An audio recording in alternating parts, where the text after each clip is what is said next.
A sterile millionaire's shock after a humble girl saves his life and reveals a secret that changes everything.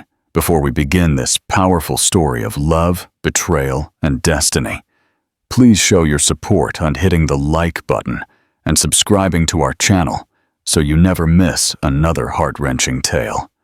Your support means the world to us. The relentless Chicago rain hammered against the floor-to-ceiling windows of the penthouse apartment. Each icy drop, a stinging reminder of the cold reality that had become Amelia Hayes' life. She curled tighter on the worn-out sofa, wrapping her arms around herself, a futile attempt to ward off a chill that came not from the storm outside, but from the crushing despair within. The landline phone, an ancient relic in this modern world, shrieked from across the room. It had been ringing all morning. Each shrill burst was a cruel punctuation mark in her suffocating silence, a reminder of the debt that was strangling her. She knew who it was. The hospital. Another demand. Another threat about her mother's spiraling medical bills. With tears blurring her vision, Amelia picked up the receiver with a trembling hand. "Hello? Ms. Hayes." The voice on the other end was devoid of warmth, clipped and professional. "We're very sorry, but if the outstanding balance for your mother's care isn't settled by Friday, we will be forced to transfer her to a state-funded facility. One with fewer resources." Amelia's heart stopped. A state-funded facility was a death sentence. "Please," she begged, her voice cracking. "Just a little more time. I promise I'll get the money. My mother can't be moved. She needs the best care." But the voice on the other end was a broken record of policy and procedure. She hung up, a wave of nausea washing over her. There was no more time. Her meager salary from the downtown coffee shop she managed barely covered her own rent, let alone a hospital debt that had ballooned into 6 figures. Her mind raced, cycling through a Rolodex of dead ends. She had no one to turn to, no assets to sell. There was only one option left, a door she had sworn she would never knock on again. Minutes later, she was standing on a rain-slicked sidewalk, the cold droplets mingling with the hot tears she couldn't stop. Her heart pounded a frantic rhythm against her ribs. She had to do this, for her mother. Taking a deep, shuddering breath, she stood before an immense limestone mansion in the heart of Lincoln Park. With its towering white columns and perfectly manicured gardens, it looked like something out of a magazine, a home that should have been hers, but never was. Her hand hesitated over the ornate brass bell. She knew she wasn't welcome here, but what choice did she have? The heavy oak door was opened by a woman so flawlessly put together, she seemed unreal. Dressed in a chic silk lounge dress, her blonde hair perfectly coiffed, she looked at Amelia with an expression of pure, unadulterated disdain. It was Catherine, her stepmother. Well, look what the storm dragged in," Catherine said, her voice dripping with sarcasm as she crossed her arms. "What is it, Amelia? Did you get lost on your way back to the gutter?" The humiliation was a bitter pill, but Amelia swallowed it down, her posture remaining ramrod straight. "I need to speak with my father," Catherine sighed, a theatrical display of boredom, but stepped aside. The grand foyer was an assault on the senses. A colossal crystal chandelier hung from the vaulted ceiling, and the air smelled of expensive lilies and polished mahogany. It was a cruel contrast to Amelia's tiny, mold-scented apartment. Her father, Arthur Hayes, sat in the opulent living room, engrossed in the Wall Street Journal. He looked up, his face a mixture of surprise and concern. "Amelia, what's wrong?" She clenched her fists, the words catching in her throat. "Dad, I need a loan." Catherine, who had already settled gracefully onto a velvet chaise, let out a low, derisive laugh. "Oh, of course.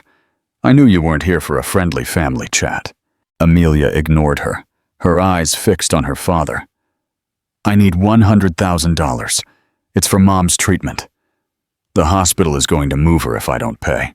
Arthur looked genuinely distressed. He had always loved Amelia, in his own weak way, but he had never possessed the spine to defy Catherine. Just as he was about to speak, his wife cut him off. "Arthur, that's absurd," Catherine snapped. $100,000? You can't just hand out that kind of money." Amelia felt her stomach clench. "Dad, please." Arthur's gaze darted between his daughter and his wife, his face a mask of indecision. He wanted to help, she knew it. But Catherine held the reins in this house, a fact he was reminded of daily. Before he could muster a response, the click-clack of heels on the marble staircase announced another arrival.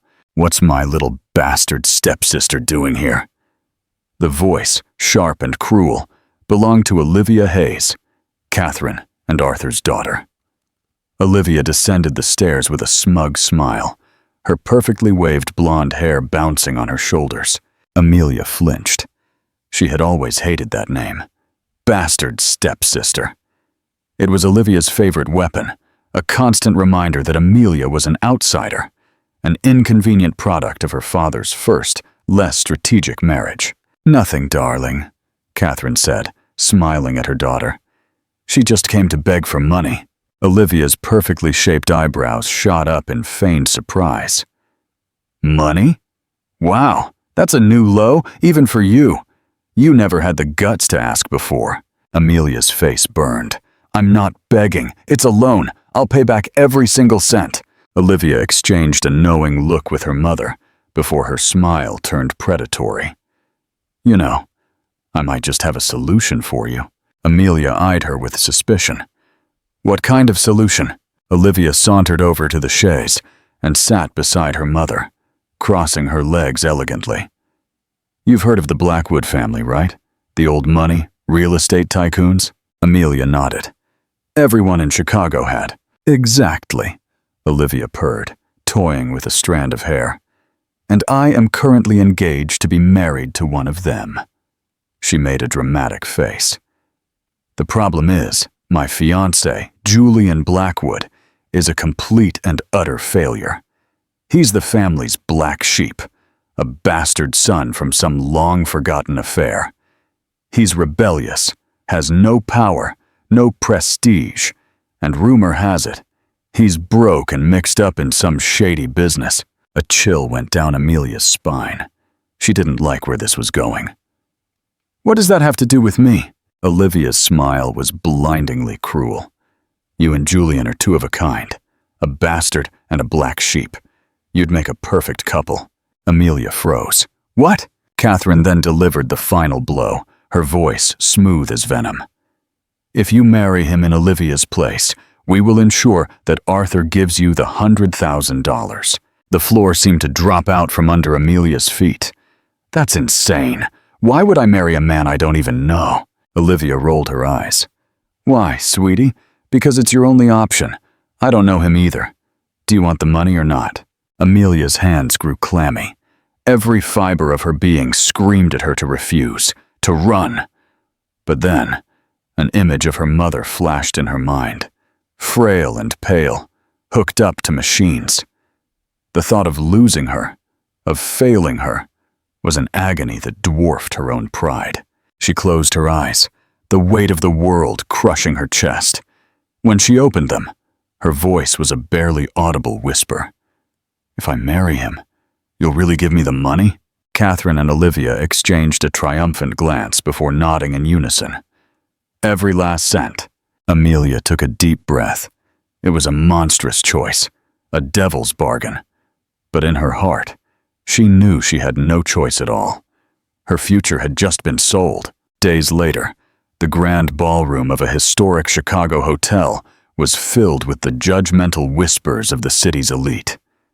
The Blackwood family had turned out in full force, their expressions a mixture of morbid curiosity and detached amusement.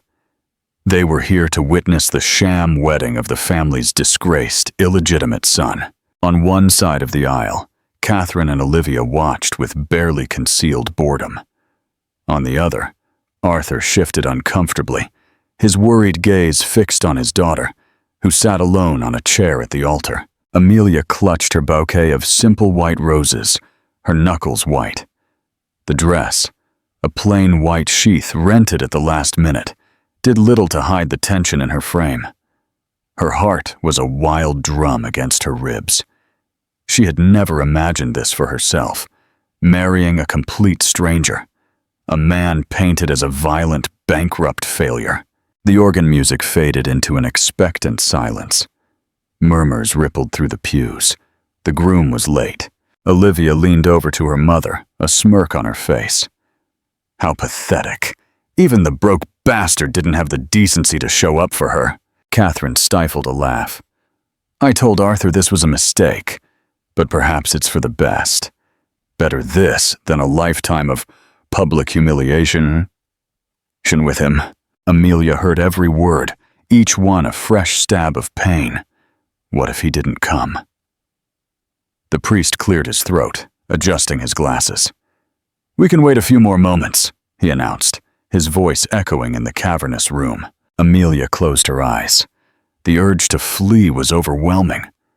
But then, she thought of her mother, of the hospital, of the money. She took a breath and remained seated. This had to happen. It was then that the grand doors at the back of the hall burst open with a resounding bang. Every head swiveled in unison, and then he walked in. Julian Blackwood, Olivia, who had been enjoying her stepsister's humiliation, fell silent, her jaw dropping. The whispers in the room died instantly, replaced by a collective, stunned intake of breath. Amelia looked up, and her heart stopped. He was nothing like they had described. He was tall, with an athlete's build perfectly showcased by a custom-tailored dark suit. His chestnut hair was slightly tousled, as if he'd just run his hands through it in frustration, and his emerald green eyes were intense, deep, and held a glint of something dangerous and mysterious.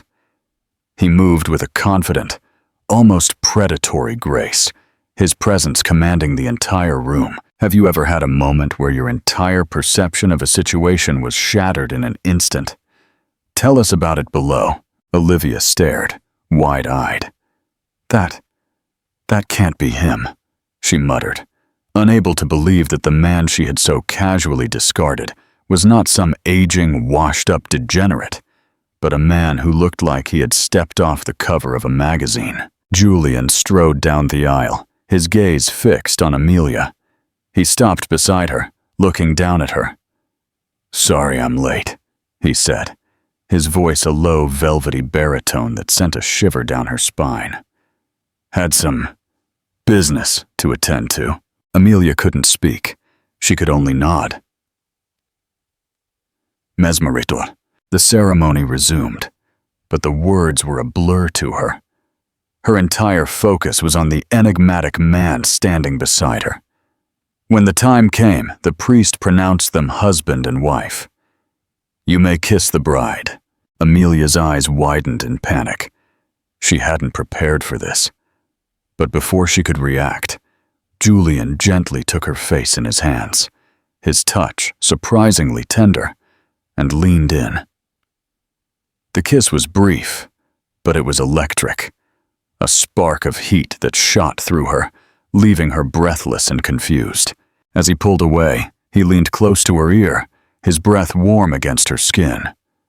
Now we go home, he whispered, his voice laced with an authority that was both thrilling and terrifying. After all, you're my wife now. Amelia trembled.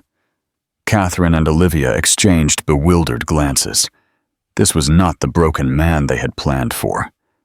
As a sleek black limousine whisked them away from the church, Amelia stared out the window, her mind reeling. You seem tense, Julian observed, breaking the silence. She turned to him. What did you expect? I just married a stranger. A slow, enigmatic smile spread across his face. That makes two of us, then. The car pulled up not to a gritty, run-down apartment, but to a discreet, elegant brownstone in a quiet, tree-lined neighborhood. Is this your home? She asked. Her voice small. He nodded. A problem with it? She shook her head. Inside, the apartment was tastefully decorated in warm tones and comfortable, modern furniture. It was a home, not a bachelor pad. "It's lovely," she admitted. "Good," he said, turning to face her, his arms crossed. "Because it will be your home for the next 2 years. So now what?" she asked. "How does this arrangement work?" "Out there," he gestured towards the window. "We are the perfect happy couple. In here, we live our own lives. You take the bedroom, I'll take the couch. We don't have to get involved. We just have to keep up appearances." "Why?" she pressed. "Why go to all this trouble?" He looked away for a moment, his jaw tightening. "Let's just say there are things within my family that need sorting out. This marriage was a necessary move." Amelia felt that shiver again. She had no idea what kind of game she had just stepped into. But one thing was terrifyingly clear. Julian Blackwood was no failure. He was a player in a game far bigger and more dangerous than she could ever have imagined, and she was now his queen. Part 2. The Gilded Cage and the Ghost of a Promise. The first rays of a watery Chicago dawn filtered through the blinds, casting long, striped shadows across the unfamiliar living room. Amelia awoke with a start, her body stiff from a restless night on a bed that felt too soft, in a room that felt too quiet. For a disorienting second, she didn't know where she was. Then, the weight of the previous day crashed down on her. The sham wedding, the imposing stranger who was now her husband, the cold, hard reality of her pact, her mother. The thought was a jolt of pure adrenaline. Today was the day she would finally end the nightmare. She would collect the money, pay the hospital, and ensure her mother was safe. The rest, this bizarre, contractual marriage, she could figure out later. She slipped out of bed and padded silently out of the bedroom. In the dim morning light, she saw him.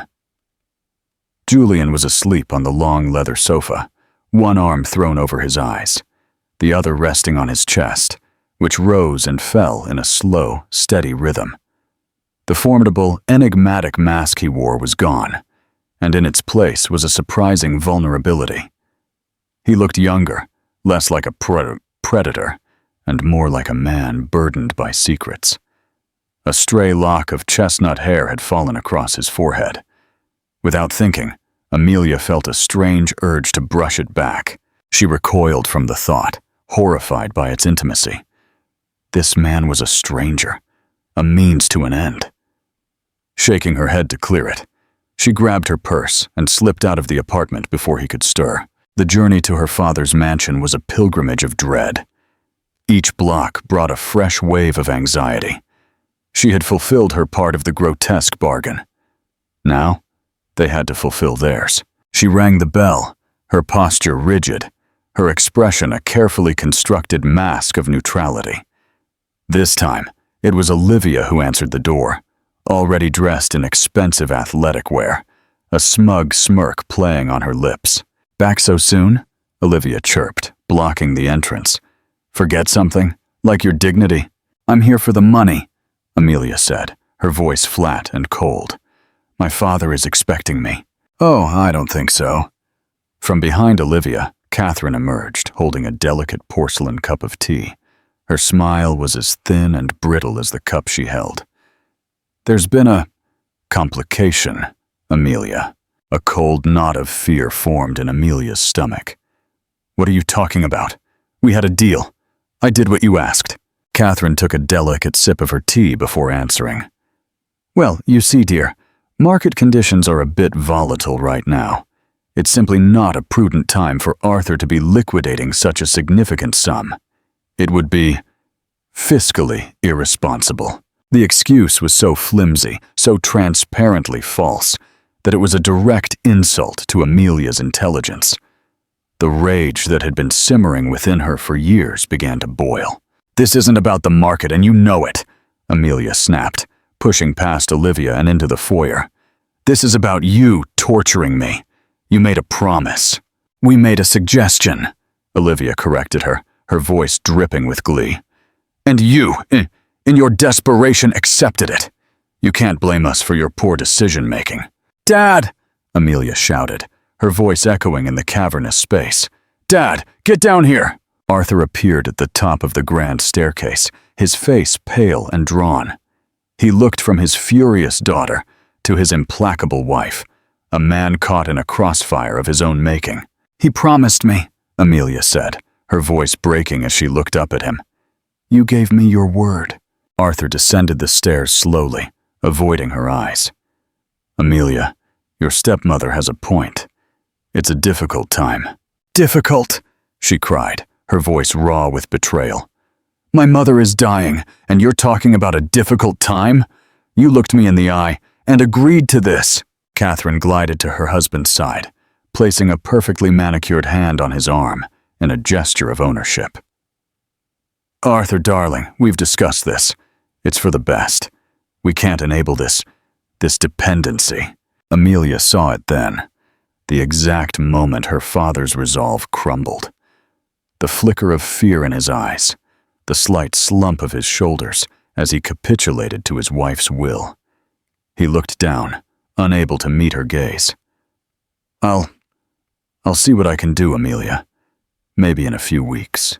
It was a final, devastating blow, a punch to the gut that left her breathless. She had known he was weak, but she had clung to a desperate hope that his love for her mother, would finally make him a man of his word. She looked at the three of them, Catherine, Olivia, and her father, a perfect, monstrous tableau of cruelty, vanity, and cowardice.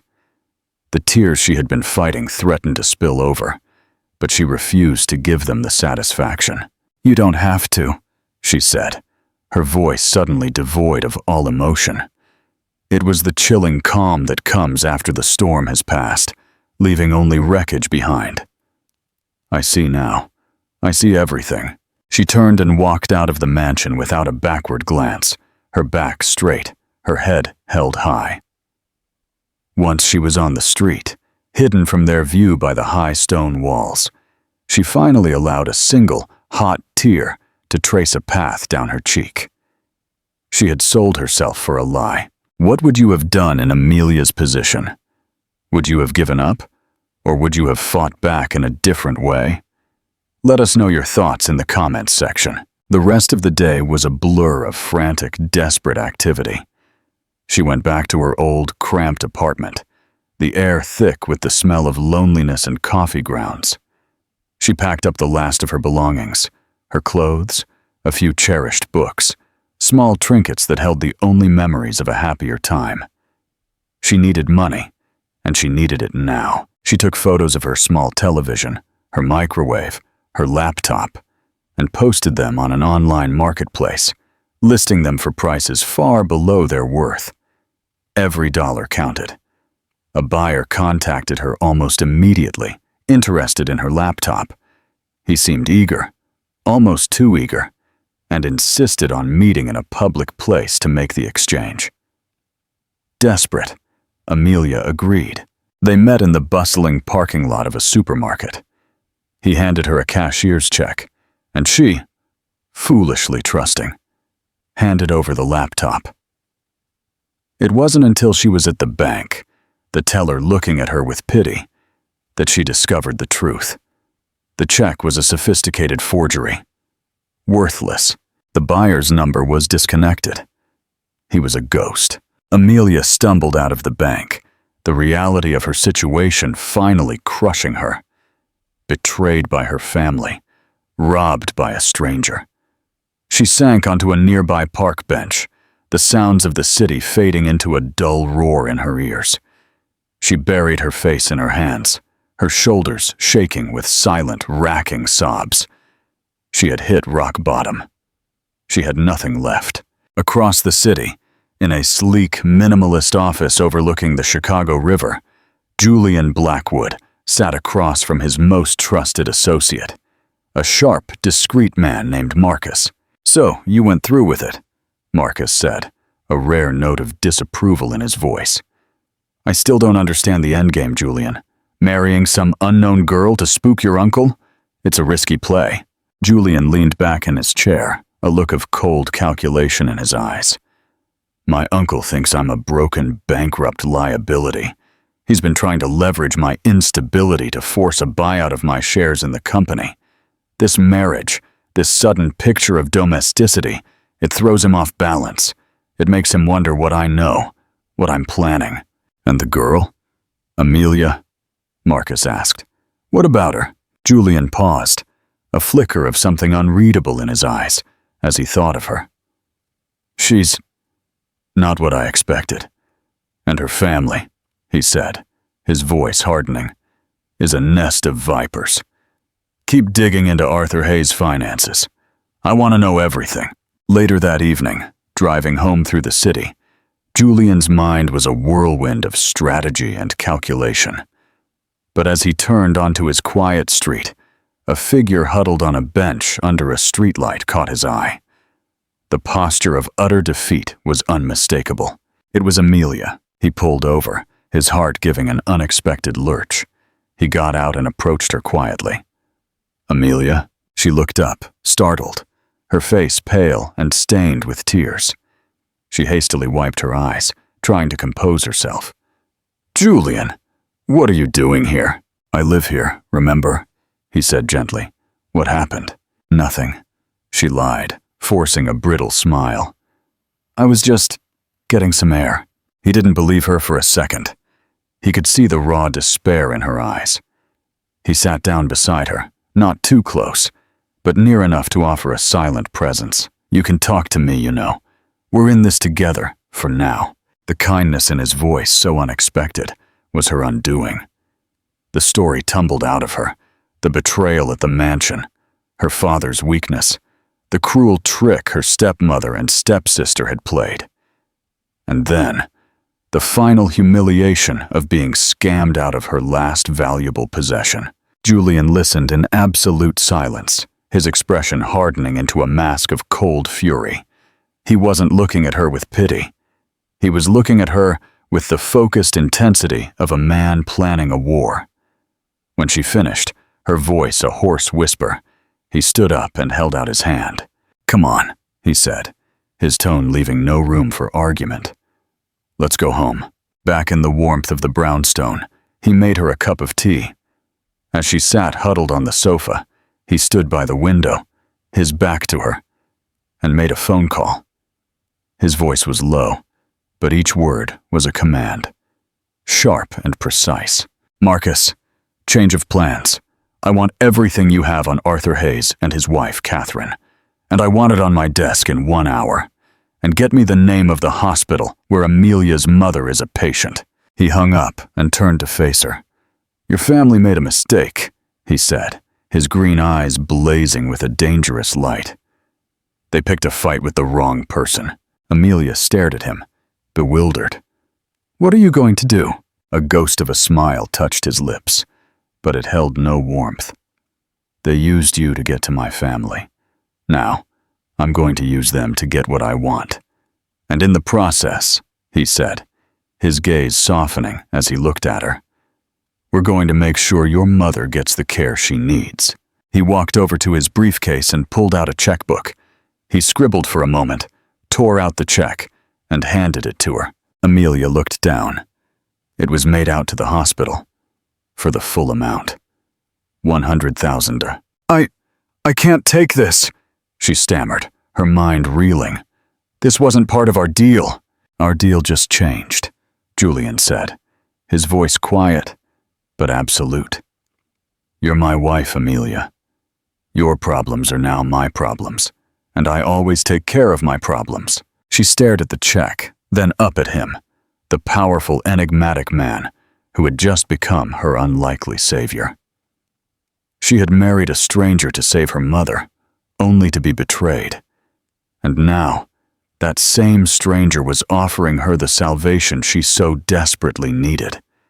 She had no idea what his game was, or what he would expect in return. But as she looked into his intense green eyes, she knew one thing for certain. Her life had just become infinitely more complicated, and terrifyingly, exhilaratingly, intertwined with his. Part 3. The Price of Salvation. The check felt impossibly heavy in Amelia's hands. It was just a slip of paper, but it represented the weight of her desperation, the price of her freedom, and the terrifying, unknown cost of her salvation. She had stared at it for most of the night, the elegant script of Julian's signature, a stark contrast to the chaotic turmoil in her heart. $100,000, a sum that was, to her, a mountain, and to him, seemingly, a pebble. When morning came, she found him in the kitchen, already dressed in a crisp shirt and trousers, reading a financial report on a tablet as he drank his coffee. The domestic scene was so jarringly normal, it felt surreal. The man who had slept on the sofa looked every inch the powerful tycoon her stepsister had accidentally married her to. He looked up as she entered, his green eyes sharp and assessing. "Did you sleep?" "Not really," she admitted, clutching the check in her hand. "Julian, about this. I have to pay you back. I'll get a second job. I'll work for the rest of my life if I have to. But I will pay you back." He took a slow sip of his coffee, his expression unreadable. "Consider it an advance on your services as Mrs. Blackwood. You fulfilled your end of the bargain by showing up at the altar. I'm fulfilling mine." "But this is too much," she insisted. "This wasn't the deal." "The deal," he said, setting his tablet aside and giving her his full attention, "is whatever I say it is. Your only job today is to go to that hospital, pay that bill, and tell your mother that she never has to worry about it again. A car will be waiting for you downstairs in 30 minutes. His tone was not unkind, but it was absolute. It was the voice of a man accustomed to giving orders and having them followed without question. Amelia found herself nodding, unable to argue. For the first time, she was beginning to understand the sheer scale of the power he wielded so casually. The drive to the hospital was a silent, nerve-wracking journey in the back of a black luxury sedan that moved through Chicago traffic like a shark through water. Amelia clutched her purse, the check inside feeling like a burning secret. Walking into the hospital's billing department, the same place where she had begged and pleaded for extensions just days before, felt like stepping into another life. The same clerk sat behind the glass, her expression bored and dismissive. "I'm here to settle the account for Helen Hayes," Amelia said, her voice steadier than she expected. The clerk barely looked up. "The full balance is due by Friday, as you were previously informed, Ms. Hayes." Without a word, Amelia slid the check under the glass. The clerk picked it up, her eyes glancing at the amount. She stopped. Her eyes widened, and she looked at the signature, then back at the amount, and finally, up at Amelia, her expression a mixture of shock and newfound respect. "One moment," the clerk stammered, disappearing into a back office. Amelia waited, her heart pounding. A few minutes later, the clerk returned with a manager, who processed the payment with an almost reverential silence. He stamped the final invoice with a heavy, satisfying thud. Paid in full. A wave of relief so profound it made her knees weak washed over Amelia. It was over. The suffocating weight that had been crushing her for months was finally, miraculously, gone. She practically floated to her mother's room. She found her sleeping, looking smaller and more fragile than ever in the large hospital bed. Amelia sat beside her, gently taking her hand. Her mother's eyes fluttered open. "Amelia, darling," she whispered, her voice frail. "You look tired." "I'm okay, Mom," Amelia said, squeezing her hand, her voice thick with emotion. "And you're going to be okay too. Everything's been taken care of. You're safe. They can't move you. But the money, honey? How?" Amelia hesitated. How could she explain the chaotic truth? That she was married to a mysterious billionaire as part of some corporate power play. The truth would only frighten her. So she told a lie born of love and a desperate need to protect. "Dad came through," she said softly. "He finally did the right thing." A single tear of relief rolled down her mother's cheek. Oh, Amelia, I knew he still had some good in him. Was Amelia right to lie to her mother, to shield her from the complicated truth? Or does a relationship built on even a white lie start on shaky ground? Tell us your opinion below. Leaving the hospital, Amelia felt like she could breathe again for the first time in years. But as the car whisked her back toward Julian's brownstone, the euphoria of relief was slowly replaced by the sobering reality of her situation. She had been saved, but she was not free. She was now indebted to Julian in a way that was far more binding than any marriage certificate. She found him in a room she hadn't seen before, a library, lined from floor to ceiling with books, a large mahogany desk sitting before a window that overlooked a private garden. He was on the phone, his back to her, and she caught a snippet of his conversation. No, the acquisition is not negotiable. Make them an offer they can't refuse. I want it finalized by the end of the week. He hung up and turned, sensing her presence. Is it done? Yes, she said, her voice small in the grand room. Thank you, Julian. I don't know how I can ever. We need to talk about that, he interrupted, gesturing to one of the leather armchairs in front of his desk. Sit, she sat, feeling like she was in a formal business meeting. I meant what I said, Julian, she began, finding her resolve. I will pay you back. We can write up a formal loan agreement with interest, whatever you want. He regarded her for a long moment, a ghost of a smile playing on his lips.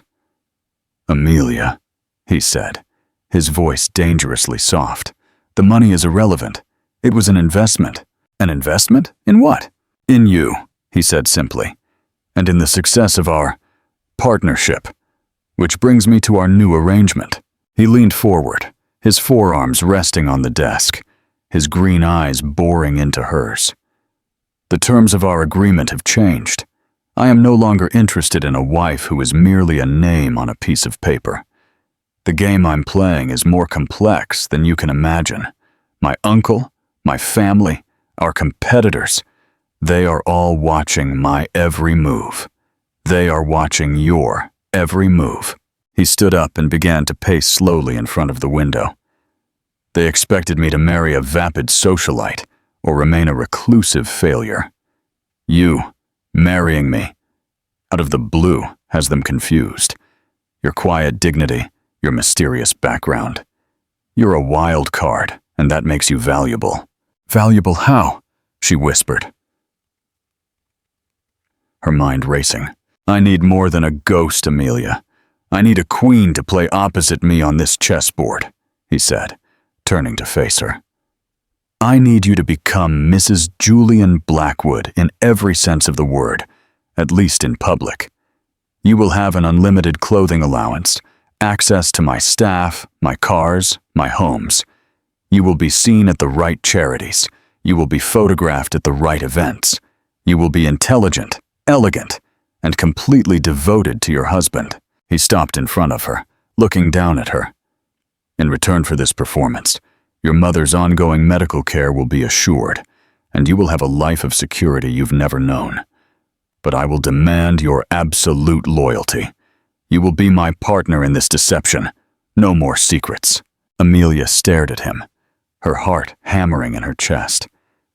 This was no longer a simple 2-year arrangement where she could hide in the shadows. He was asking her to step onto the main stage, into the full glare of his dangerous world. He was offering her a gilded cage, but also a throne. And my family? She asked, thinking of Catherine and Olivia's inevitable fury. A cold, predatory smile touched Julian's lips. Oh, don't worry about them, he said. I have plans for your family. They wanted to play a game with a Blackwood. They are about to find out what happens when you lose. He extended his hand. So, Amelia Hayes, do we have a deal? She looked at his outstretched hand, then into his intense, challenging eyes. The path he was offering was terrifying, uncertain, and filled with peril. But it was also a path of strength, a chance to fight back, a chance to become someone she had never imagined she could be. The woman who had left her father's house broken and defeated that morning was gone. In her place was a woman who had just been given the weapons for her own war.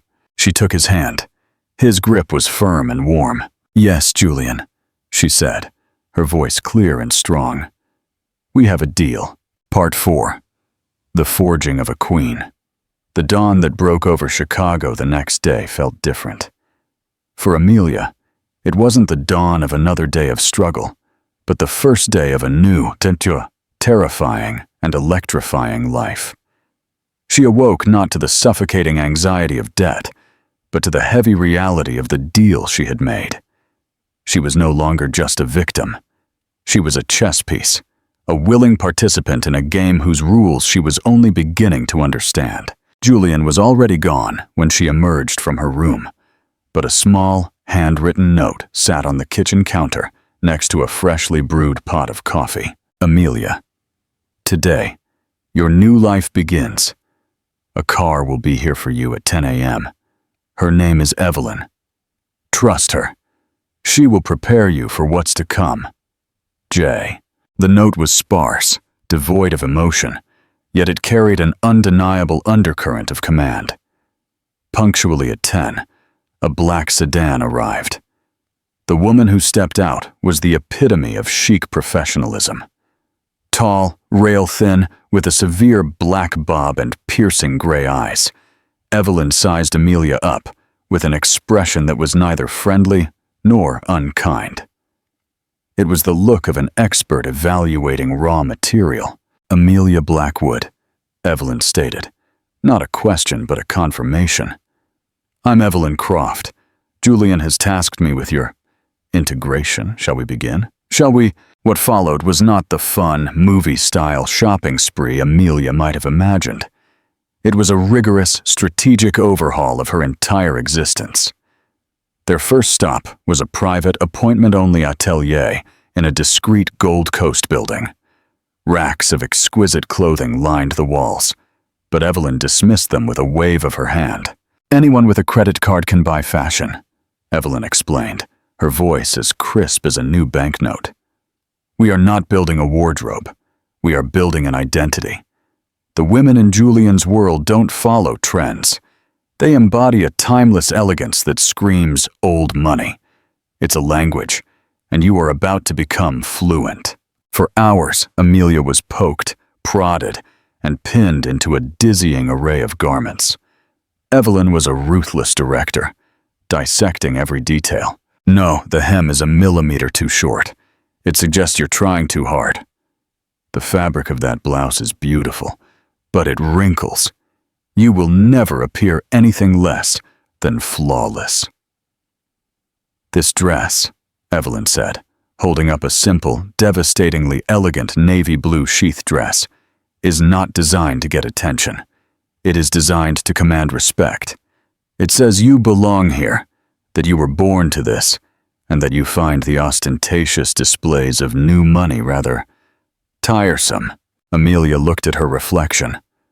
The woman staring back was a stranger, poised, powerful, and intimidating.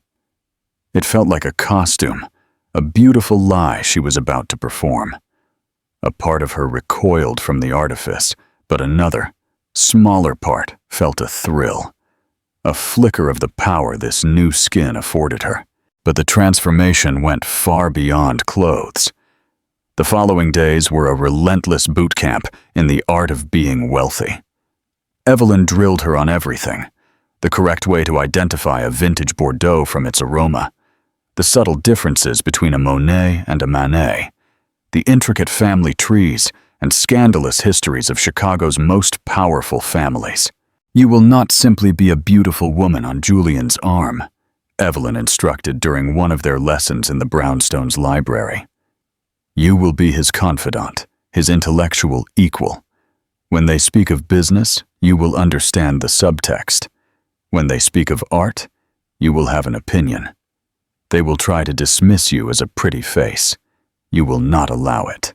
Julian himself was a near constant yet distant presence during this time. He worked from his library, his days filled with hushed, intense phone calls and meetings with men in dark suits who came and went like shadows. But every evening, he and Amelia would have dinner together. These were not romantic dates. They were debriefings. He would quiz her, testing her knowledge, sharpening her instincts. "The CEO of Sterling Corp will be at the gallery opening on Thursday," he'd say. "His wife collects pre-Columbian pottery. What will you say to her?" "I'll ask her if she's followed the recent controversial auctions in Peru and mention the piece I almost acquired for a client," Amelia would reply, reciting the information Evelyn had provided. A flicker of approval would cross his face. Good. Show knowledge, but not arrogance. Make her feel like an equal, not a competitor. During these sessions, the lines of their arrangement began to blur. They were no longer just a fake husband and wife. They were co-conspirators, allies in a silent war. Amelia found herself admiring his sharp intellect, his strategic mind, and the flashes of a dry wit that occasionally broke through his guarded exterior. He, in turn, seemed impressed by her quick mind and her quiet, resilient strength. One evening, as they were finishing dinner, he noticed her staring at a large, abstract painting on the wall. "What do you see?" he asked. "I see anger," she said without thinking, "and loneliness. But there's a small corner of hope right there. It's almost hidden." He was silent for a long moment. "No one has ever seen that before," he said, his voice quiet. "That's exactly what the artist told me when I bought it." Their eyes met across the table, and in that shared moment of understanding, a different kind of electricity sparked between them. It was a connection that had nothing to do with their contract or their performance. It was real. Amelia is being molded to fit into a world of incredible wealth and power. Do you think this world will ultimately change her for the better, or will she risk losing the authenticity that Julian admires so much? Share your predictions in the comments. The first test came a week later. It was a private viewing at a prestigious art gallery. "This is a trial run," Julian told her as she stood before him, dressed in the navy sheath dress, her hair swept into an elegant chignon. A simple but breathtaking string of pearls, a loan from one of his family vaults, adorned her neck. "My uncle will be there. He'll be watching you, trying to find a weakness. Don't give him one." He stepped closer, adjusting the pearls. His fingers brushed against the sensitive skin of her neck, a fleeting touch that sent a tremor through her. "Just remember one thing," he whispered, his voice low and intense. "Don't try to be one of them. Be yourself. Your quietness is not a weakness. It's a weapon. Let them come to you. Let them try to figure you out." Walking into the gallery felt like stepping into a lion's den.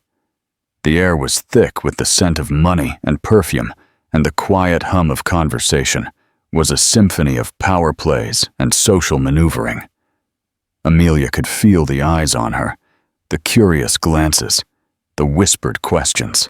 She took a deep breath, remembering Julian's words. She didn't try to network or force conversations. She simply moved through the gallery with a serene grace, studying the art with genuine interest. As she had been taught, she let them come to her. A woman with a famously sharp tongue approached her. "Amelia, isn't it? I must confess, no one saw you coming. Tell me, how did you and Julian meet?" It was all so sudden. Amelia met the woman's probing gaze with a calm smile. "Sometimes the most profound connections are the ones that happen when you aren't looking for them," she replied, her voice soft but firm. The answer was beautifully vague, giving nothing away, yet implying a deep, romantic history. Later, she found herself standing next to a formidable-looking older man with cold, calculating eyes. She knew from her research this was Julian's uncle, Alistair Blackwood, the patriarch of the family and his chief rival. "Mrs. Blackwood," Alistair said, his voice a low rumble. "An unexpected pleasure. My nephew is a man of many secrets. You appear to be his latest." Amelia didn't flinch. "I believe the word you're looking for is surprise, Alistair. And I think it's fair to say Julian and I enjoy keeping life interesting."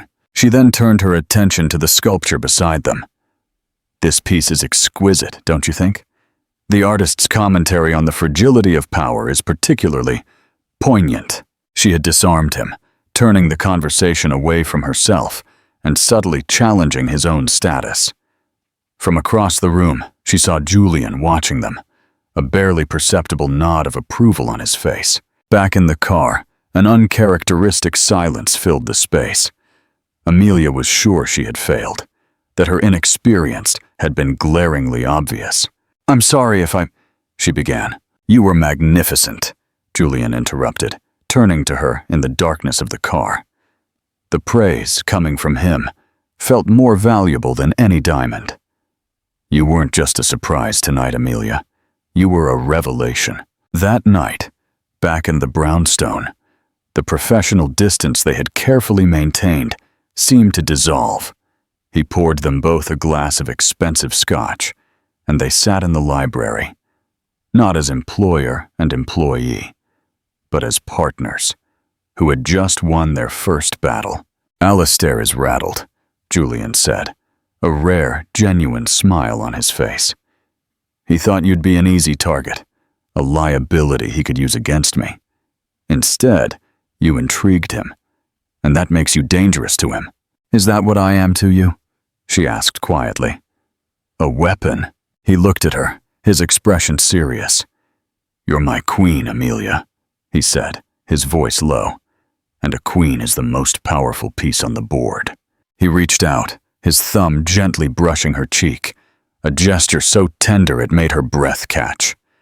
The air crackled with the unspoken feelings that had been growing between them. The performance and the reality were becoming dangerously, intoxicatingly intertwined. He let his hand drop, the moment passing. He stood up and looked out at the city lights. "You're ready," he said, his voice filled with a new, hard edge. "The annual Blackwood Foundation Charity Gala is in 2 weeks. It will be the largest gathering of our family and business associates all year. It's where you will be officially introduced to society as my wife." He turned back to face her, his eyes blazing with purpose. "It's where the war truly begins." Part 5. The calm before the war. The 2 weeks leading up to the Blackwood Foundation Charity Gala were a strange, surreal blend of intense preparation and unexpected intimacy. The brownstone transformed into what Amelia privately called their war room. The library, once a place of quiet solitude for Julian, became their strategic hub. Maps of the gala ballroom were spread across the mahogany desk, along with guest lists annotated with Julian's sharp, decisive handwriting, detailing alliances, rivalries, weaknesses, and debts. It was during one of these late-night strategy sessions, surrounded by the scent of old books and fresh coffee, that Julian finally lowered his defenses and showed her the true stakes of their game. "This isn't just about control of the company," he said, his voice low as he stared at a photograph on his desk. It was of a younger, smiling man who shared Julian's intense green eyes. "It's about him, my father." He told her the story he had never told anyone else. His father, the true visionary behind the Blackwood Empire, had died in a private plane crash 15 years ago. It was ruled an accident, a tragic case of mechanical failure. But Julian, who was just a young man then, had always been haunted by doubts. Alistair was the one who inspected the plane's maintenance logs that week, Julian explained, his jaw tight. He was the one who rushed the settlement with the FAA. He took control of the company so fast, consolidating power before anyone could ask the hard questions. He used my status as an illegitimate son, something my father never cared about, to paint me as an emotional, unstable heir, unfit to lead. The true goal of his uncle, he revealed, was to invoke a morality and stability clause in the company's founding charter. If he could prove Julian was a reckless liability, he could force a vote from the board to buy out Julian's considerable inheritance of shares for a pittance, cementing his own tyrannical reign and erasing Julian's father's legacy for good. All my past relationships, my rebellious phase. Alistair secretly fueled them, using private investigators to leak stories to the press, all to build his case against me, Julian confessed, a deep-seated pain in his eyes. That's why our marriage is so crucial, a stable, powerful, and impeccably elegant union with a woman of substance like you. It doesn't just neutralize his main weapon. It makes him look like a fool for ever underestimating me. Amelia listened, her heart aching for the boy who had lost his father and had been fighting a silent war ever since. This wasn't a corporate squabble. It was a son's quest for justice. Her role in this was no longer a performance. It was a mission. Julian is using deception to fight a battle for his father's honor. Do you believe his methods are justified?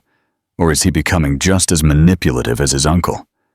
We'd love to hear your take on this moral dilemma in the comments. As the days counted down, the strategic partnership began to feel less like a partnership and more like a marriage. The carefully maintained distance between them evaporated in small, unguarded moments. One night, Amelia found him in the library long after midnight, unable to sleep, staring at that same photo of his father. He didn't seem surprised to see her. He simply patted the leather armchair beside him.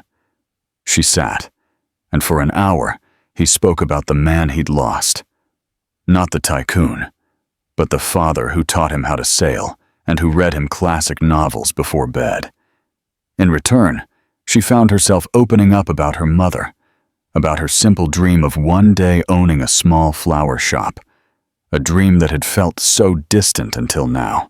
Another afternoon, Evelyn was drilling Amelia on the ridiculously complex genealogy of a rival family. And so the third cousin, Beatrice, married the Baron's second son, who was, of course, disinherited after the scandal with the stable boy.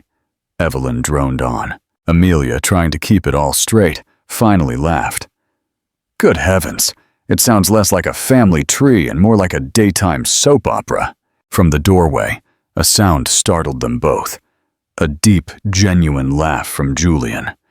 It was the first time she had heard him laugh so freely, and the sound was so warm and unexpected, it made her own heart skip a beat. The pretense was fading, being replaced by a fragile, authentic affection.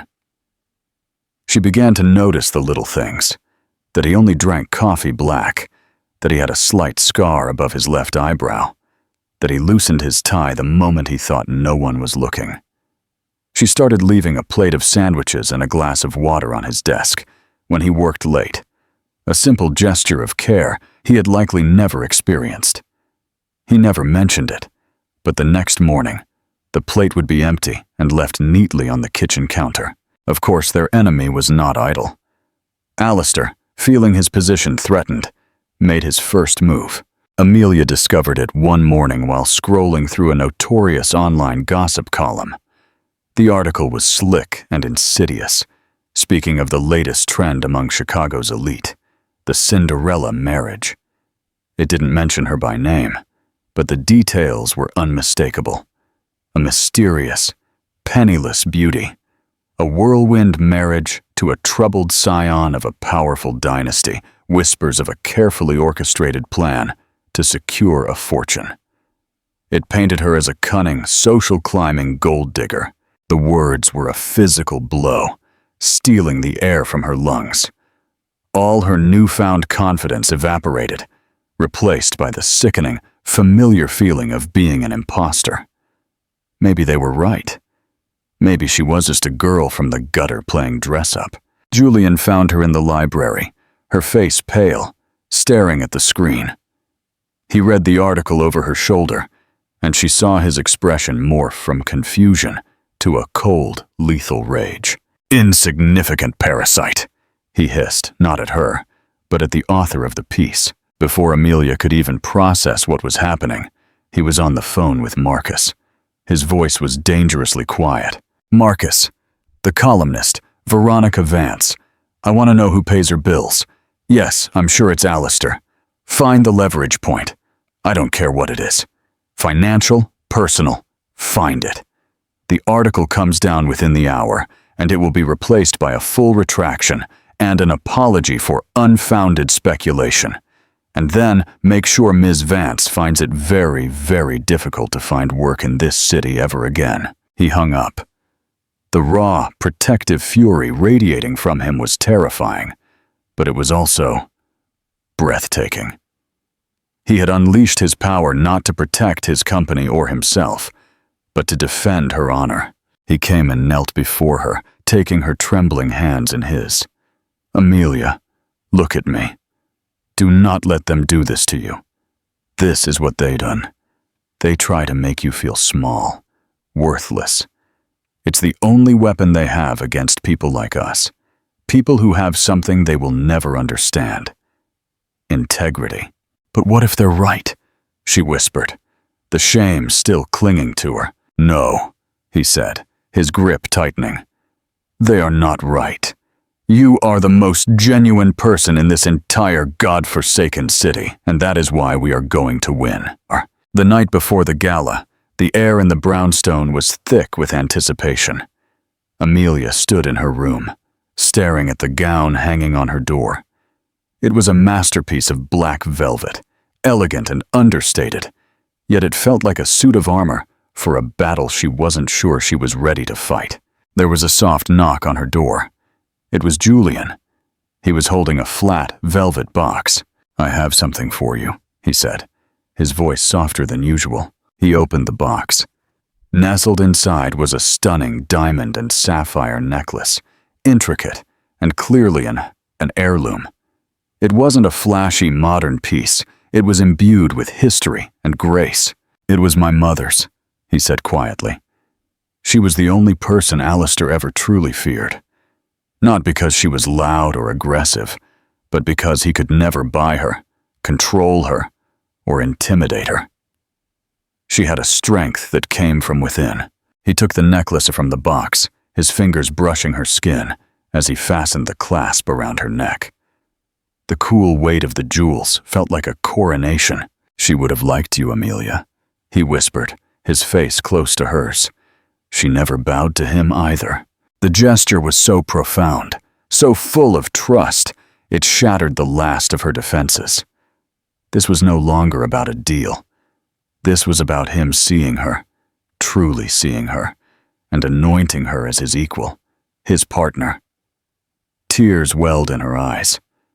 "Julian, Shh," he said, his thumb gently wiping away a tear. "We don't need words tonight." He looked at her, truly looked at her, and the performance fell away, leaving only a man and a woman on the precipice of something terrifying and wonderful. He leaned in, and this time, the kiss was not a brief spark of electricity, but a slow, deep, and deliberate claiming. It was a kiss that sealed their alliance, a promise of the battle to come, and the start of a love story forged in the crucible of their shared war. When they finally broke apart, they stood together by the window, looking out at the glittering expanse of the city lights below. "Are you ready?" he asked. She touched the necklace at her throat, its strength seeming to flow into her. She met his gaze in the reflection of the glass, her own eyes now filled with a fire he had ignited. "I'm ready," she said. Tomorrow, they weren't just attending a charity gala. They were going to war. Part 6. The Queen's Gambit. The night of the Blackwood Foundation. Charity Gala arrived cloaked in an atmosphere of electric anticipation. It was the undisputed pinnacle of the Chicago social calendar, a night where fortunes were pledged, power was consolidated, and reputations were made or irrevocably shattered. Their arrival was a masterpiece of calculated subtlety, not in a flashy new money supercar, but in a vintage, midnight blue Bentley that whispered of generational wealth and unshakable power. As the chauffeur opened the door, A hush fell over the throng of paparazzi and onlookers. Julian emerged first, the epitome of quiet confidence in a perfectly tailored tuxedo. He then turned and offered his hand. And then, Amelia stepped out. The black velvet gown seemed to drink the flashing lights of the cameras, making her the center of a silent storm. The blackwood sapphires at her throat glittered with a cold, ancient beer, a stark and stunning contrast to the warmth of her skin. She wasn't smiling nervously or seeking approval. Her expression was one of serene, almost regal, calm. As she took Julian's arm, they didn't look like a scandalous new couple. They looked like a dynasty. The whispers that followed them into the grand ballroom were not of gossip, but of awe. This was not the broken bastard son and his rumored gold digger bride. This was a power couple, radiating a united strength that was both undeniable and unnerving. They moved through this glittering crowd like seasoned monarchs. Amelia, who weeks ago would have been paralyzed with fear, now navigated the treacherous social waters with effortless grace. She spoke of art with a quiet passion, of philanthropy with an informed perspective, and of business with a surprising astuteness. She was charming, intelligent, but utterly untouchable. Their first planned collision was with her past. They found Catherine and Olivia holding court near the champagne fountain, their faces a mask of barely concealed shock and envy as they watched Amelia's triumphant progress. "Amelia," Catherine said, recovering first, her voice laced with its usual venom. "What a surprise. I didn't think you'd have anything appropriate to wear to an event of this caliber." Before Julian could intervene, Amelia met her stepmother's gaze with a cool, pitying smile. "Catherine," she said, her voice clear and carrying to those nearby. "It's amazing what one can afford when one isn't propping up a failing marriage. I do hope Arthur is managing to keep you in the style to which you've become accustomed." Olivia, her face red with fury, sputtered, "How dare you! Julian is probably paying for all of this." Amelia's gaze drifted to her stepsister, her expression one of mild curiosity. "The difference, Olivia, is that Julian considers me an investment. You were always just a liability. I'm sure you understand." She turned away before they could respond, leaving them speechless and publicly humiliated. Their own vicious words turned against them with surgical precision. The main event, however, was still to come. Alistair Blackwood cornered them near the silent auction, his face a thunderous mask of rage. "Julian," he growled, foregoing any pretense of social nicety. "I see you've brought your little project out for a spin. I trust she's enjoying the fantasy before she's sent back to whatever hovel you found her in." Julian remained perfectly calm, a silent sentinel by Amelia's side. He knew this was her moment. Amelia turned to face the formidable patriarch, unafraid. "Alistair," she said, her tone polite, but icy. "It's a pleasure to finally meet the man who has spent so long in my father-in-law's shadow." Alistair's eyes widened in shock at her audacity.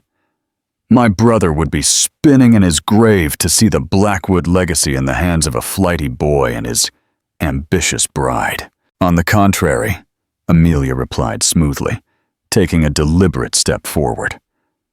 "I've spent the last few weeks in the Blackwood archives, studying Arthur's original vision for the company. It was a vision built on innovation, risk, and, most importantly, integrity. It's fascinating how far the company has strayed from those principles under your stewardship." It was a direct, stunning challenge to his leadership. Alistair was left sputtering, completely wrong-footed. "Julian and I," she continued, her voice resonating with power, "are very much looking forward to restoring his father's true legacy. In fact, we've had some very encouraging conversations with some of the older board members, the ones who remember what a true Blackwood leader looks like." She had not only challenged him, she had declared war, implying a coup was already in motion. Later in the evening, Julian took the stage for the keynote address. The room fell silent, expecting a standard, sterile speech and a large donation. He began by speaking of the foundation's work, but then his tone shifted. "Legacy," he said, his voice ringing with passion, "is not about the buildings we own or the money in our accounts. It is about the vision we build and the integrity with which we build it. My father, Arthur Blackwood, taught me that." He then announced a new multi-million-dollar initiative funded entirely from his personal fortune, the Arthur Blackwood Grant for Ethical Innovation. It was a brilliant move, honoring his father while simultaneously positioning himself as the company's moral and visionary leader. Then came the checkmate. "And to lead this new chapter," Julian announced, his eyes finding Amelia in the crowd, "to ensure my father's legacy of strength and honor is at the heart of everything we do going forward. I am proud to have by my side, not just as my wife, but as my most trusted partner, Amelia Blackwood." He extended his hand, and as she walked onto the stage to a stunned, then thunderous round of applause, Alistair Blackwood could only watch, his face a mask of pure, impotent fury. The war had been won without a single shot fired. It was a public execution, carried out with breathtaking elegance. Part 7. The Empire of Two.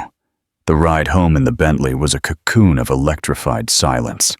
The adrenaline of the battle was fading, replaced by something deeper, more profound. "You were my queen tonight, Amelia," Julian said finally, his voice filled with an emotion she had never heard before.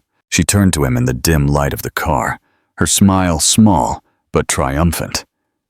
"No, Julian," she corrected him gently. "Tonight, I was the queen." He laughed, a rich, vibrant, "Yes, you were." The unspoken feelings that had been simmering between them for weeks finally came to the surface. It was no longer a performance, no longer a contract. "This was never just about a deal for me, Amelia," he confessed, his voice barely a whisper. "From the moment you pulled me from that wreck, something changed." "I know," she whispered back.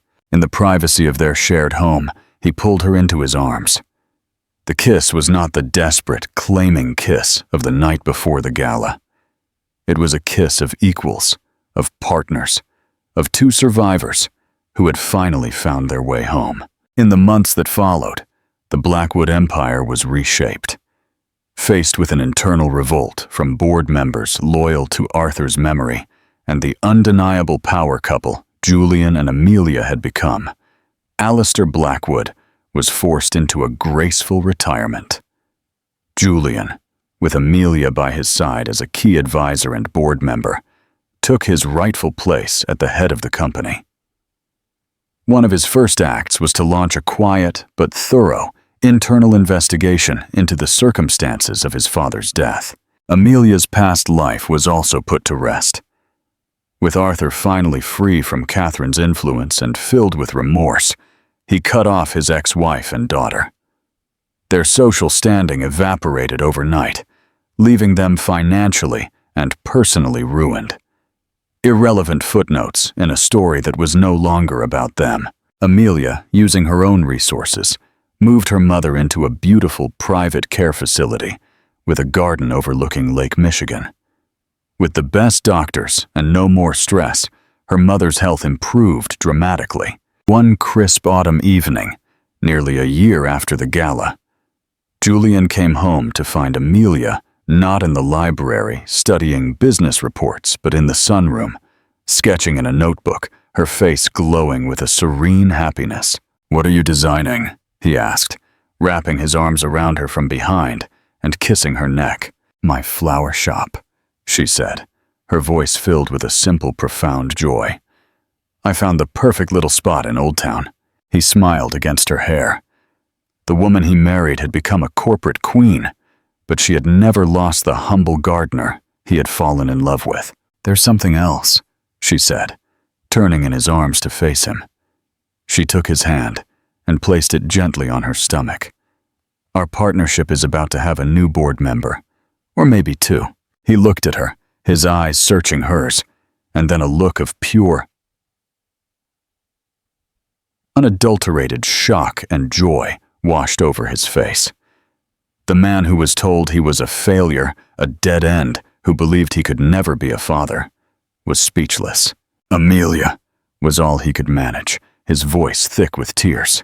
"Triplets run in my family," she teased gently, her own eyes shining. He fell to his knees, wrapping his arms around her waist and pressing his ear to her stomach, as if he could already hear the heartbeats of the future he never thought he'd have. They had started as two broken people, bound by a desperate contract.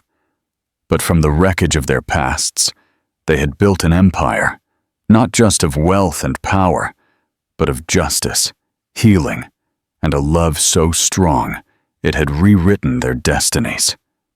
The sterile millionaire had found his legacy, not in a name on a building, but in the arms of the humble girl who had saved his life, and in the family they were about to create together. Theirs was the ultimate victory, a life built not on what they had, but on who they became together. What did you think of Amelia and Julian's incredible journey? Let us know your favorite moment in the comments below. Thank you for watching, and be sure to subscribe for more stories of love against all odds.